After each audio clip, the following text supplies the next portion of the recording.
అద్భుతం. అంటే మిమ్మల్ని ఇంట్రొడ్యూస్ చేస్తున్నాను అని కొంచెం ఆ భయము, ఆ బెరుకు నాకు గూడా ఉండింది. భయపడుతూ వచ్చాను. అమ్మో! చాలా తక్కువ మాట్లాడతారనుకుంటా.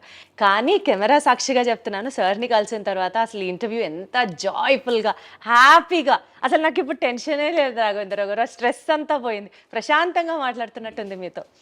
మెయిన్‌గానమ్మా ఇప్పుడు మనకో సామెత ఉంది కదమ్మా! కొత్త నీరు వస్తే పాత నీరు వెళ్ళిపోతుందని. నేను ఒక స్టేజ్‌లో అవును కొత్త తరం వచ్చినప్పుడు మనం హ్మ్. సైడ్ ఇవ్వాల్సిందే. ఆపలేం కదా! ఆపాల్సిన అవసరం కూడా లేదు. మనకు డైరెక్షన్ తప్ప ఇంకేం తెలీదు. హ్మ్. బీఏకి పెద్ద ఉద్యోగం రాదు. నెక్స్ట్ తెలిసిందేంటి అని ఆలోచిస్తే డ్రైవింగ్ తెలుసు. చాలా రిచ్ మ్యాన్ దగ్గర డ్రైవర్గా పనికొస్తాను తప్ప డై డైరెక్షన్ తప్ప ఏమీ తెలియదు. అప్పుడు ఆలోచించి అప్పుడే రామోజీరావు ఈటీవీ అన్నీ పెట్టారు. సీరియల్స్ చేసి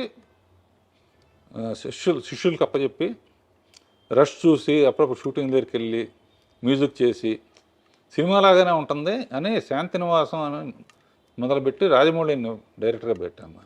ఓహ్! అలా మీరే ఇంట్రొడ్యూస్ చేసారా? అంతకుముందు నాకు చంద్రబాబు గారు ఎలక్ట్రానిక్ మీడియా అడ్వైజర్గా నాకు అవకాశం ఇచ్చినప్పుడు రాజమౌళి, ముళ్ళపూడి వర, గంగరాజు వీళ్ళందరూ కూడా యాడ్స్ చేసేవాళ్ళు సోషల్ అవేర్నెస్ కోసం. అద్భుతంగా చేసేవాడు రాజమౌళి. అప్పుడు శాంతినివాసం కథ అనుకుంటే అతనే మొత్తం కథని అవుట్లైన్ చెప్పాను. అతను 1000 ఎపిసోడ్లకు సరిపడా. సో అప్పుడప్పుడు సెట్కి వెళ్ళేవాడిని. నేను అనుకున్న చెప్పిన తర్వాత రష్ వచ్చిన తర్వాత చూస్తే నేను చెప్పిన దానికన్నా బాగా తీసేవాడు. హ్మ్. సో అక్కడి నుంచి ఇక కాన్ఫరెన్స్ వచ్చి స్టూడెంట్ నెంబర్ 1కి నేను పర్యవేక్షణ చేసి తను డైరెక్టర్‌గా పెట్టారు. పెట్టినప్పుడు ఊరినే అతను సక్సెస్ఫుల్గా 2-3 సినిమాలు అయిన తర్వాత ఆర్కే నుంచి వచ్చావు కదా, నీకు ఎప్పుడు వీలుంటే అప్పుడు డబ్బులతో నాకు పని లేదు, నీకు ఎప్పుడు వీలుంటే అప్పుడు నాకు కూడా ఒకటి చేయంటే ఆఖరికి బాహుబలి అని గిఫ్ట్గా ఇచ్చాడనమాట. అద్భుతం. నేను మా అల్లుళ్ళు కలిసి తీసాం. హ్మ్. సో ఇప్పుడు అంటే ఇప్పుడు సరే ఆ తరం అయిపోయింది. సీరియస్ తరం ఇప్పటికీ జరుగుతుందమ్మా. 25 ఏళ్ళ నుంచి. ఆ సీరియల్స్ అన్నీ గూడా ఒక స్టాండర్డ్, ఒక క్వాలిటీకి ఒక నిదర్శనం లాగా తీస్తున్నారు. మీ బ్యానర్ నుంచి వచ్చేటువంటి ఆ సీరియల్స్ కానివ్వండి. తర్వాత మా అన్నయ్య కోరిక మీద ఆర్కే ప్రొడక్షన్స్ అని పెట్టి ఫస్ట్ చేస్తే నందమూరి రామారావు బ్రాండ్ ఉండాలని చెప్పి బాలకృష్ణ అడగానే బాలకృష్ణ హ్యాపీగా మా డేట్స్ అడ్జస్ట్ చేసి ఇచ్చాడు. హ్మ్.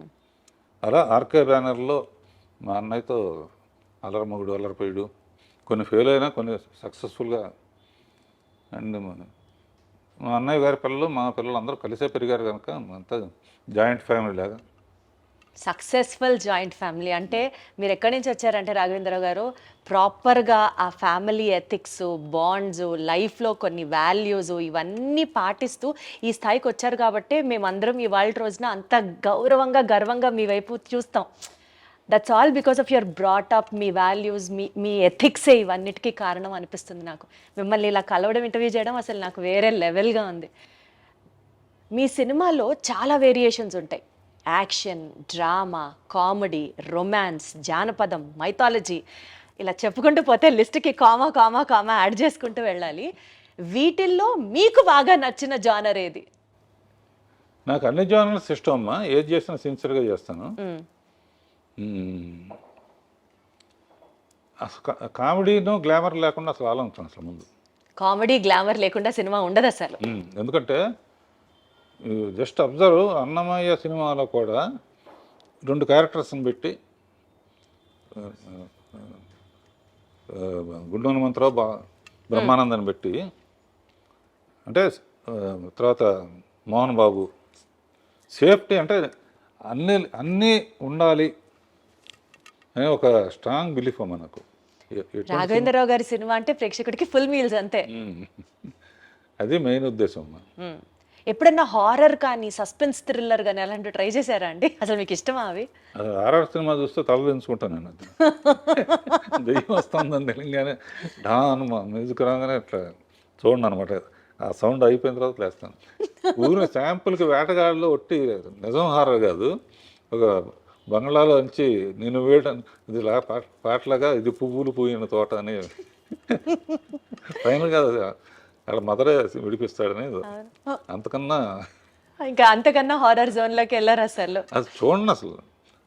థియేటర్కి వెళ్తాను, అది ఆ ఎపిసోడ్ వచ్చినప్పుడు మొట్ట తల తెంచుకుంటాను అన్నమాట. అదొకటి. గొంతులో క్యాన్సర్, సిగరెట్లు ఏమన్నా కూడా తల ఉంచుంటారు.